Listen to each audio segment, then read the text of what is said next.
অহৰহ গেছ নিৰ্গত হৈ আছে ভটিয়াপাৰৰ খাদৰ পৰা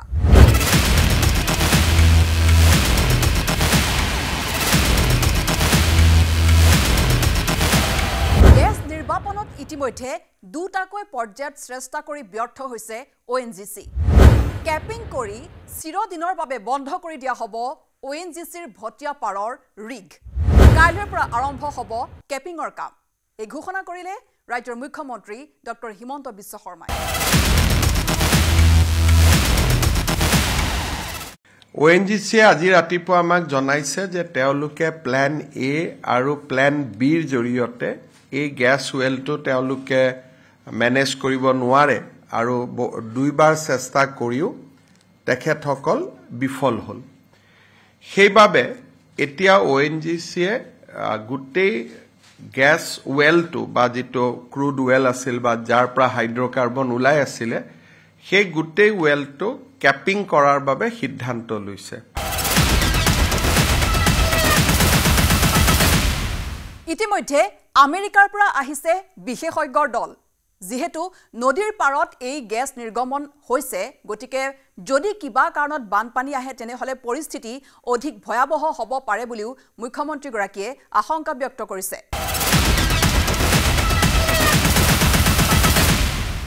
আনফালে এই ঘটনাত ক্ষতিগ্ৰস্ত হোৱা প্ৰত্যেক গৰাকী লোককে প্ৰতি ঘৰ লোককে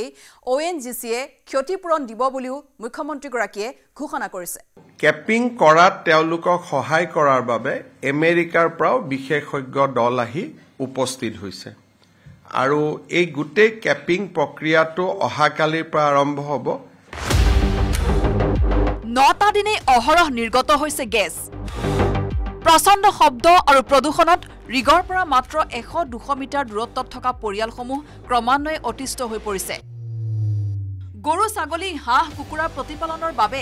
ঘৰতে থকা একাংশ ব্যক্তিয়ে নাপালে মুখ্যমন্ত্ৰীৰ সাহায্য মই চৰকাৰৰ পৰা দিয়া সাহায্যটো পোৱা নাই CMে দিয়া মোৰ ওচৰতে ঘৰ বেছি দূৰ নহয় আৰু বহু পৰিয়ালে পোৱা নাই এনেকুৱা সব কিছুমান আজি DC অফিচলৈ গৈছি ওচৰ থকাখিনি পোৱা নাই ONGCৰ ৰিগ নিয়ন্ত্ৰণত ব্যৰ্থ হোৱাৰ পিছতেই আমেৰিকাৰ পৰা অহা বিশেষজ্ঞৰ দল উপস্থিত হৈছে শিৱসাগৰত 24 ঘণ্টাই আসলে প্ৰতিদিনে 24 ঘণ্টাই আসলতে এনে ধৰণে অহৰহ গ্যাস নিৰ্গমন হৈ আছে আমি জানিব পৰা মতে আজি এগৰাকী বিদেশী বিশেষজ্ঞ আহিব বিদেশৰ পৰা বহিৰাষ্ট্ৰৰ পৰা এগৰাকী বিশেষজ্ঞ আহিব গ্যাস নিৰ্গমনৰ বাবে কিমান দূৰ সফল হয় আমি নাজানো কিন্তু ONGCয়ে চলোৱা প্ৰতিটো প্ৰচেষ্টাই আসলতে এই মুহূৰ্তলৈকে বিফল হৈছে ইফালে 8-9 দিনে মানুহৰ জীৱনৰ লগত লৰা ধেমালি কৰা ONGCয়ে ক্ষতিগ্ৰস্ত ৰাইজক কোনো সাহায্য প্ৰদান কৰা নাই এতিয়ালৈকে ক্ষোভ প্ৰকাশ কৰি স্থানীয় বিধায়ক অখিল গগৈৰ দাবী ক্ষতিগ্ৰস্ত প্ৰতিটো পৰিয়ালক ONGCয়ে 20 লাখ টকাকৈ দিব লাগিব ONGC আসলতে সোনকালে ইয়াতকৈ সোনকালে বিদেশী বিশেষজ্ঞ আনিব লাগিছিল কাৰণ তেওঁলোকে যে এটো নোৱাৰে তেওঁলোকে আগতে জানে কিন্তু দুৰ্ভাগ্যৰ কথা যে তেওঁলোকে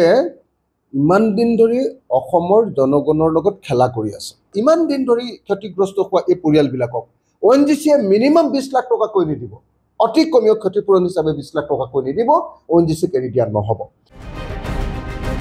SK পেট্ৰৰ কাণ্ডজ্ঞানহীন কাণ্ডক লৈ হৰপ যৌথ সংগ্ৰামী মঞ্চ দুৰ্দশাগ্ৰস্ত ৰাইজৰ ওচৰত হাজিৰ হোৱাৰ সলনি পলায়নবাদী মনোভাৱ গ্ৰহণ কৰা SK পেট্ৰৰ স্বত্বাধিকাৰী শ্ৰীকৃষ্ণ আগৰৱালাক গ্ৰেপ্তাৰ আৰু তেওঁৰ কোম্পানী ব্লেকলিষ্ট কৰিবলৈ আহ্বান যৌথ সংগ্ৰামী মঞ্চৰ যে এইবিলাক ঘটনা হৈছে ঘটনাবিলাকৰ মূল মানুহটো হৈছে শ্ৰীকৃষ্ণ আগৰৱালা বিগত 20টা বছৰ ONGCক ধ্বংস কৰা মূল মানুহটো হৈছে শ্ৰীকৃষ্ণ আগৰৱালা আৰু শ্ৰীকৃষ্ণ আগৰৱালাৰ বিৰুদ্ধে আমি জাতীয় জনগোষ্ঠীয় দল সংগঠনসমূহে প্ৰতিবাদ কৰি আছো আমাৰ কথা স্পষ্ট শ্ৰীকৃষ্ণ আগৰৱালাক গ্ৰেপ্তাৰ কৰিব লাগিব SK পেট্ৰক ব্লেকলিষ্টেড কৰিব লাগিব কাৰণ শ্ৰীকৃষ্ণ আগৰৱালাৰ ভুলৰ কাৰণে SK পেট্ৰৰ ভুলৰ কাৰণে আজি ভটিয়াপাৰাত থকা খিলঞ্জীয়া মানুহখিনিয়ে জীৱন মৃত্যুৰ লগত আজি যুঁজি থাকিবলগীয়া হৈছে পূৰ্বাঞ্চল এমপ্লয়িজ ইউনিয়নৰ নিমন্ত্ৰণ ৰক্ষা কৰি যোৱা সাংবাদিকৰ কেমেৰা কাঢ়ি লোৱাৰ চেষ্টা অনা অসমীয়া বিষয়াৰ নিৰ্দেশত নিৰাপত্তাৰক্ষীয়ে দুৰ্ব্যৱহাৰ কৰাৰ অভিযোগ সাংবাদিকক শিৱসাগৰৰ পৰা প্ৰদীপ গগৈৰ report news 18 Assam north east